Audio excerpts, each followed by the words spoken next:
Greetings and salutations, everyone, and welcome back to tonight's second half. Tonight's second half is going to be jam-packed full of subscriber-submitted encounters out of the great state of Michigan. Before we jump into it, a couple links. As you know, I rely on Patreon, PayPal, and my merch to help the channel to continue to grow and go. Links to Patreon and PayPal are in the description below. Merch is displayed directly under the video. Also, Dogman Frightening Encounters, Volume 1 through 3, the audiobook versions. They were written and researched by Tom Lyons, narrated and produced by me, Jeff Nadolny. Those audiobooks are available on Audible, Amazon, and iTunes, the links to which are also in the description as well. And finally, last but definitely not least, if you'd really like to help support this channel to continue to grow and go, simply subscribe. Doesn't cost you a cent. Click that like button. It takes half a second. And if you'd like notifications on every time I put a video up, click the bell. And finally, leave a comment. Why? Well, because all these things, they really do help this channel to continue to grow and go. And guys, they really do matter. Now, everyone, I have taken far too much of your time. Let's get on with today's second half, shall we? Today's first subscriber, Michigan Dogman Encounter. Good day to you, Jeff. Hope all is well with you and your family. I finally got up the strength to write down my first encounter when I was a teen. I was 14 years old. It was mid-July in 1984. I went with my parents and my sister to our uncle and aunt's house in Greenville, Michigan, where in the back of their property was a state forest. So it was a late Saturday morning. I took my camera and went for a walk in the woods. I used to be a really good photographer, so I used to take pictures of birds and other wildlife. While I was walking through the woods came to an embankment, so I started to walk down this embankment, and off to the right was a 6-foot-high dirt mound. As I continued walking through the woods, I heard footsteps about 20 feet away. I thought, something's following me, but I just brushed it off, so I continued to walk through the woods, where I came to an opening/clearing in the woods, where I started photographing woodpeckers and some sparrows. Then I started walking to the other end of the opening/clearing, and that led to a deeply thick forest, where I started to get lost and came upon a swamp. Then, when I started hearing footsteps again, but this time they were getting closer. That's when I decided to get out of the thick forest and swamp area and try to find my way back. I was gone for almost 2.5 to 3 hours. That's what my dad said when I saw him. But before I saw him, I got to the point where I saw the dirt mound and the embankment, sitting with its head and right hand on the dirt mound was a dogman with yellowish eyes and sharp teeth. Its hand had claws on them. I was trembling in my shoes. That's when I saw my dad, and he yelled, "Hey, are you okay?" I said, "Yeah, but this is after I had soiled myself." Then I looked back to the dirt mound where I had seen the dogman, and like a whisper in the wind, it was gone. I did not hear a sound of the dogman running away or any other movement. For as good of a photographer I was still too scared to take anything. I was lucky that my dad saw me when he did, or I may not have lived another day. It took me all these years to get this one encounter off my chest. Thank you, Jeff, because this channel has helped me overcome my weakness of my first encounter. Because I know there are other people out there like me. God bless and be safe. Same sub, second encounter. Good day to you, Jeff. Hope you and your family are well. A long-time subscriber. I'd just like to tell you about my most recent encounter. This happened 2 years ago, right around August, just when the weather was getting a little cooler out. I live in Michigan. I work in Detroit, Michigan. I work the afternoon shift from 3:30 till 2:30 a.m. or 3 a.m. This day I got out of work at 3 in the morning. I was driving on Connor going towards I-94. There was a black Ford F-150 in front of me when I saw the Ford hit its brakes. That's when I said to myself, "Why are you hitting your brakes? There's nothing in front of you." Then I saw it. Big black furry tail and running on all fours. I said to myself, "That's a big dog," but when I looked closer, it was taller than the 3-foot bike trail markers on the side of the road. It, the Dogman, ran on all fours and stood at least a foot taller than the bike markers. It ran and jumped over a 4 to 5 foot fence with ease. As it jumped over the fence, I got a look at its head shape, like a wolf or German shepherd. There's a golf course nearby where I saw it jump the fence. In all of my life, I never would think I would see such a beast in the city. I hope you share this encounter. It took me a while to type this one out as well. I finally decided to send it. Same sub, final encounter. Good day to you, Jeff. Hope you and your family are doing well. Here is my last encounter I've had. I go camping in my RV. My wife, myself, our 4 dogs, and sometimes my son comes along. We usually camp in the middle of the state of Michigan, close to water. This encounter happened about 2 years ago, September 2018. I usually do not go to bed until 4 in the morning because how my work schedule is. When this encounter happened, I was taking 2 of the 4 dogs for a walk. This was right about 2 in the morning. As we were walking, I noticed that all the wildlife had gotten real quiet. I thought that was odd because my dogs did not bark. Then my dog Bailey, he is a lab and hound mix, started sniffing the air and looking around. Then he made this moan like he wanted to leave. That's when I started looking around by the wood line of the campsite, and then I saw it in the faint distance, a pair of yellowish glowing eyes, about 4 or so feet off the ground. That's when I said to the dogs, "Well, it's time to go back to the RV." So we walked as fast as we could, which seemed to take forever, but was only 10 minutes. I opened the RV door to go inside with the dogs, looked around and made sure whatever it was did not follow us back when I went into the RV as well. When I got up at around 11 in the morning, I went back to the wood line and saw that there was an 8-foot chain link fence separating the campsite from that wood line. This Dogman was on the other side of that fence. That is what I was thinking as I looked into the wood line. I know for a fact that it was not a bear because bears have not come that far south in years. That's why I said it has to be a Dogman. For my 165-pound lab hound mix to moan like a kid made me think that it was a Dogman. If I see any more of these kind of encounters, I will definitely email you again. Stay safe. Today's second subscriber Dogman Michigan encounter. Hey Jeff, I've been getting a lot of requests to share my Dogman encounter, as I've previously shared a shorter version of what happened on Reddit. I don't know how to find my old post and reshare it. So I decided to go ahead and rewrite a more detailed one. My Dogman encounter happened on season opener in November of 2013 in the eastern Upper Peninsula of Michigan on family hunting property near a town called Cedarville.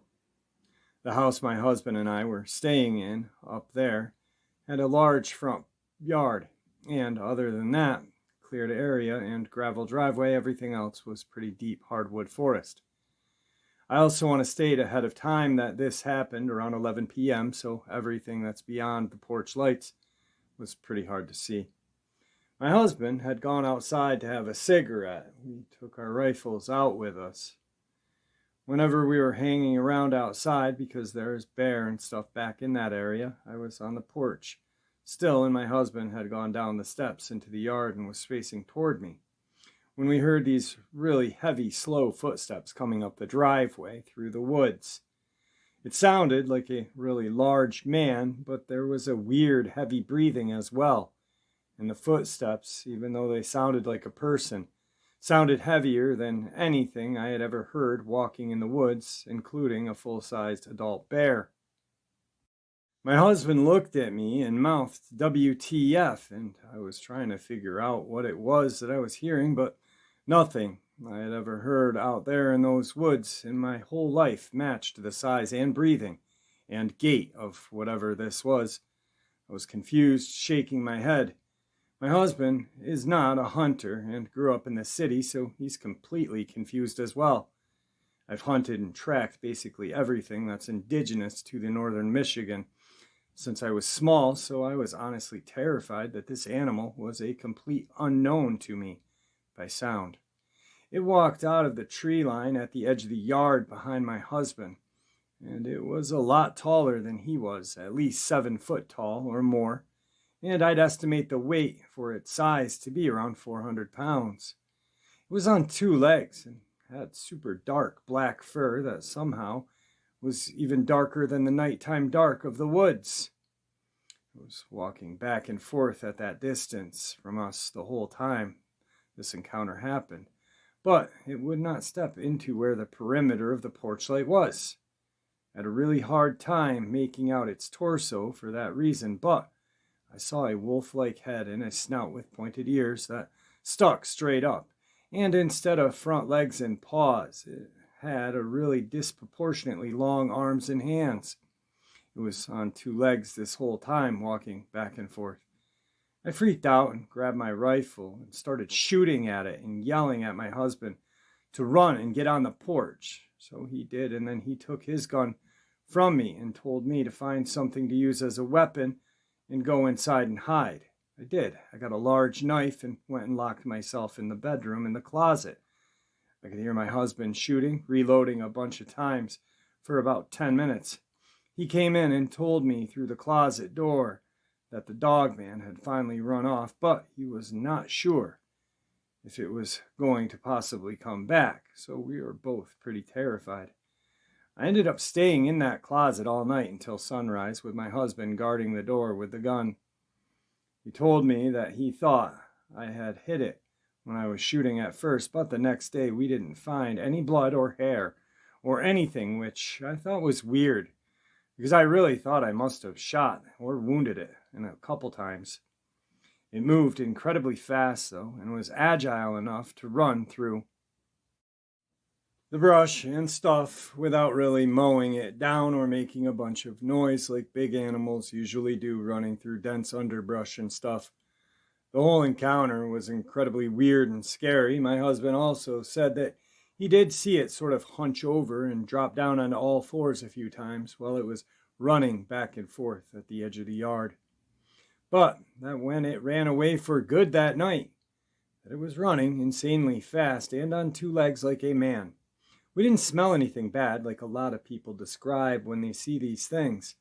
And it didn't even leave any noticeable tracks anywhere, even though the thing was so heavy when it was walking on the gravel driveway that I swore the ground near it must have been shaking. We found out later from one of the neighbors that he had seen it as well next door the winter before when it came up on this porch of his cabin and looked in the door window during a party he and his wife had been throwing. He had said he had heard really heavy footsteps on the porch and pulled back the curtain on the window, and the Dogman was standing there on the other side of the glass looking down at him, but that its fur was white then.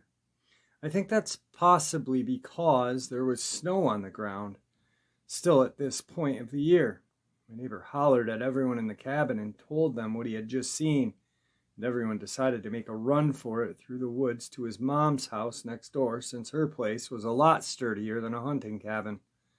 I've known that neighbor my whole life, practically, since high school, and he would never make something up like that. He was scared, even while he was talking about it. I've also read somewhere online recently that there was a family about 45 miles north of our area that had a bunch of livestock like cows and horses turn up dead and torn up by some kind of large predator, and that one of the guys in the family saw a giant upright wolf back near his hunting blind during deer season, which of course freaked me out since we had our experience on season opener. The land butting up to the family's property is 100 miles of the Hiawatha National Forest. So it would make sense to me that a big animal would hide in or near a protected area like that when it's hearing gunshots everywhere else. My lot and my neighbor's lot also are right alongside state land. My husband and I moved since this all has happened, but the experience was so upsetting to me that I constantly research online to see if anyone else has seen this thing up north and what their encounter was like and stuff. I've even heard that there's a small pack of them, about 4 or 5, that live in the state forest downstate in Isabella County, that a bunch of locals in the nearby area have seen, that somebody even saw one night downtown Saginaw. What scares me about that is the fact that there is no tree cover there. It's all city. I wonder if people all over the state are seeing these animals because they're getting forced out of their usual hunting territories due to the hunting, logging, mining that's really increasing over the years here. Be careful, everyone, when you're going out into the woods. Same sub, different email. Very interesting email, this one. Hey Jeff, I sat down tonight and tried to remember everything my dad had taught me and my siblings relating to the bear walker and wrote a basic description out of memory.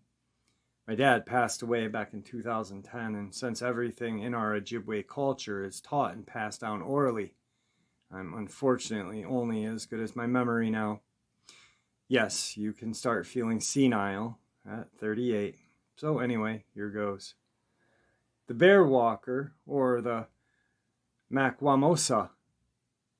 I know how to say the word, but not spell it, LOL.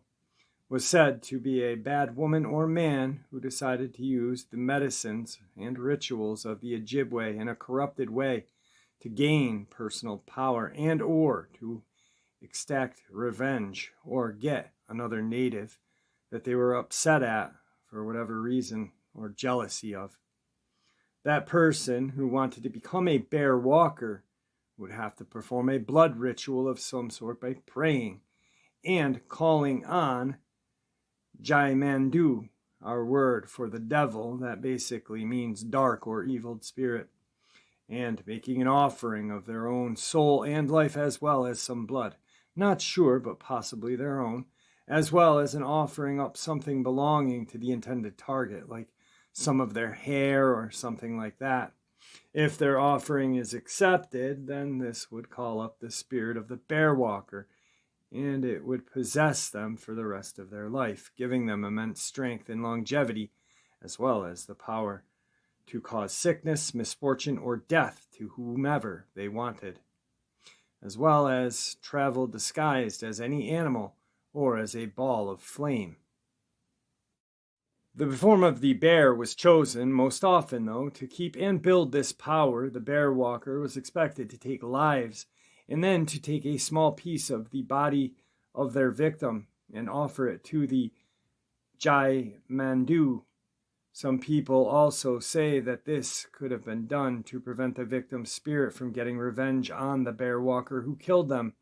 For this reason, as part of any Ojibwe wake, the body of the deceased is constantly guarded by the family until the burial that occurs at the end of the traditional 4-day Ojibwe mourning ceremony. In the olden days, for added protection, the body would be rolled into a blanket, laid on a platform high off the ground while it was being guarded. In more recent times, however, the body is guarded indoor. I helped with this in an alternating shift with my younger brother during my father's 4-day ceremony after he passed. We believe that it takes a person spirit 4 days, which is a sacred number to us, to travel the spiritual road with our guides on the other side to atone for anything we may have done wrong or anyone we may have hurt during the course of our lives. When that is done, we believe that you are able to then go be with our ancestors and loved ones and the Creator. It's also said that the only way to stop a bear walker is to kill it. There's actually a guy in Canada who was acquitted of murder because he believed that the man he beat to death in his yard During an altercation was a bear walker who was trying to kill him. Locals backed him up because before the guy got killed, he had been bragging around town that he was a bear walker and he was going to kill a bunch of people he had beef with, or possibly even their children, so that they'd really suffer from grief. He got beat to death with a petrified walrus penis. Karma. I don't remember how much more than that, but I do know that locals from my old hometown and the rest of the Upper Peninsula who were interviewed for a book that I told you about had shared their family stories about stuff with bear walkers so that it could be taken seriously as warnings to others. Unfortunately, from what I recall from reading the book, it ended up being marketed as satire or funny mythological stories. I know most of the family names through the Ojibwe who contributed stories from my area and related to some of them. And I know they told these stories as what they consider to be fact. The Ojibwe sense of humor is super dry, but we never joke around about stuff that dark. Everything is shared as a lesson to be learned and passed along to the next listener. Oh yeah, I did manage to find the book on Amazon, so I'm going to send you a link. I think you would enjoy it and learn a lot more about the subject. I hope this helps. If you have any other questions or anything, just hit me up. It's called Blood Stoppers and Bear Walkers is the name of the book. Blood Stoppers, Bear Walkers, Folk Tradition of Michigan's Upper Peninsula. I suggest going to Amazon and buying it if you can. It is pretty amazing. Actually, after this subscriber and I had communicated a little bit, she was actually on the channel and told her encounter. I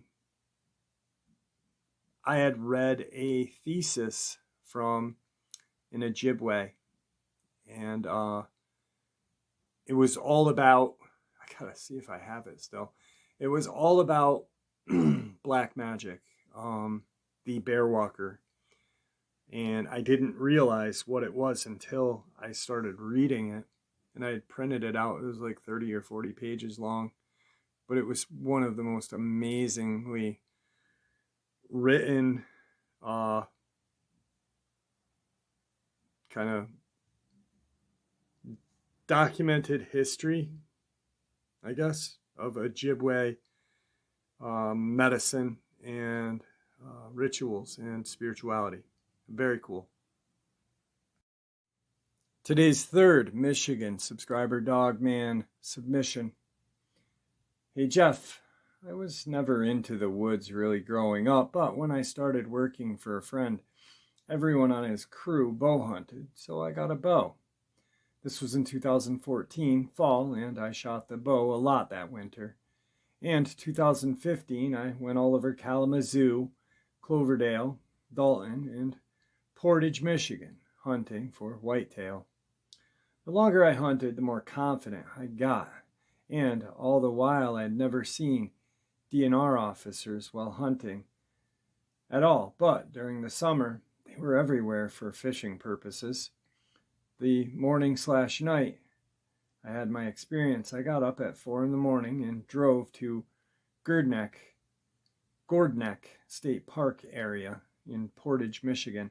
And when I was driving to the normal parking they have for the public, I saw a game trail from the road, and I stopped my van and parked on the side of the road and followed it in.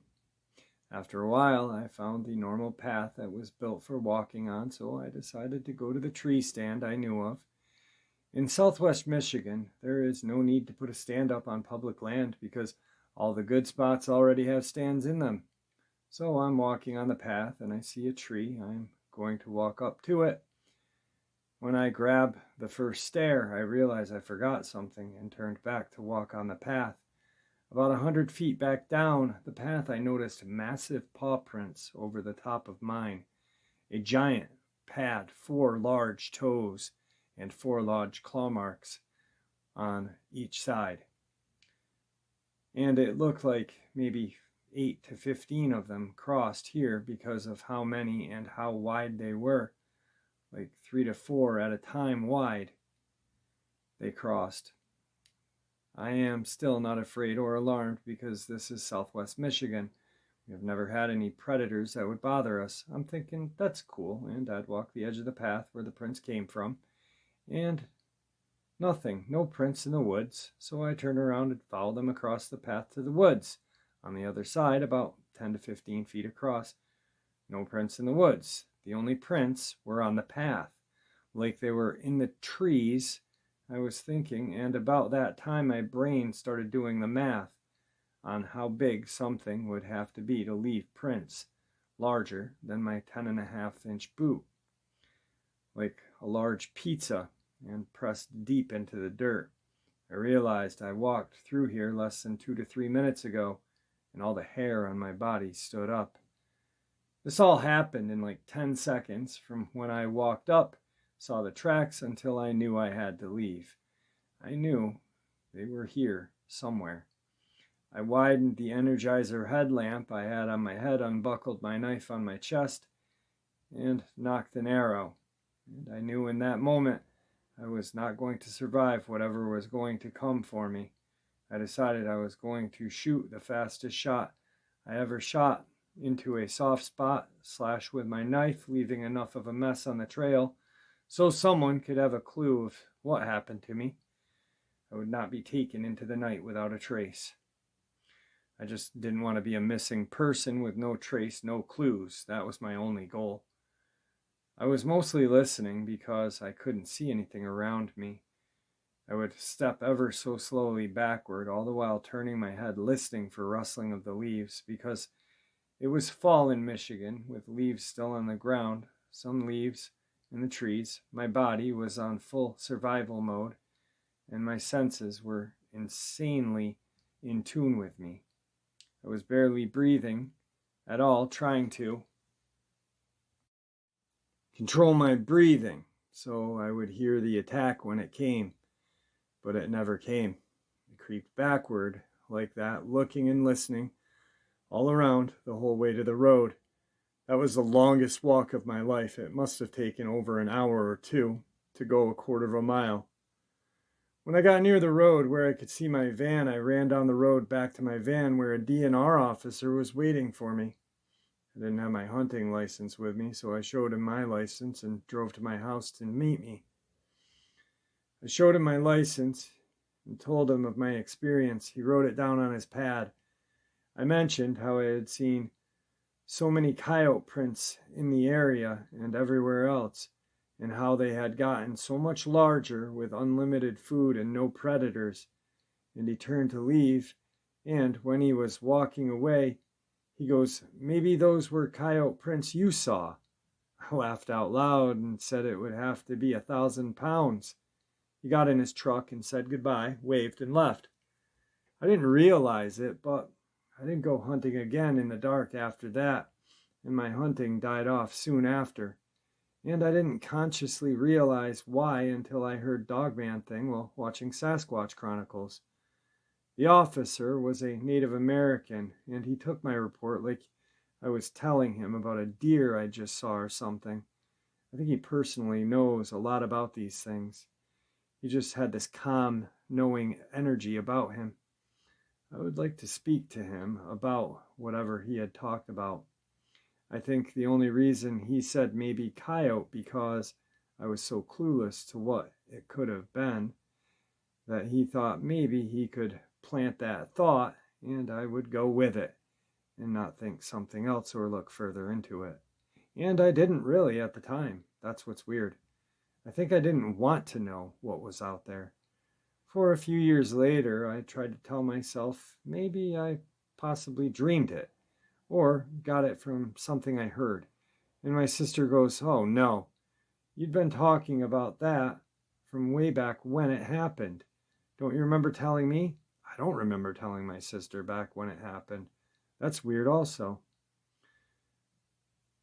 On a slightly different note, near the same area I tried to go hunting for the first time this December, and the weirdest crap happened. I lost time and a camera.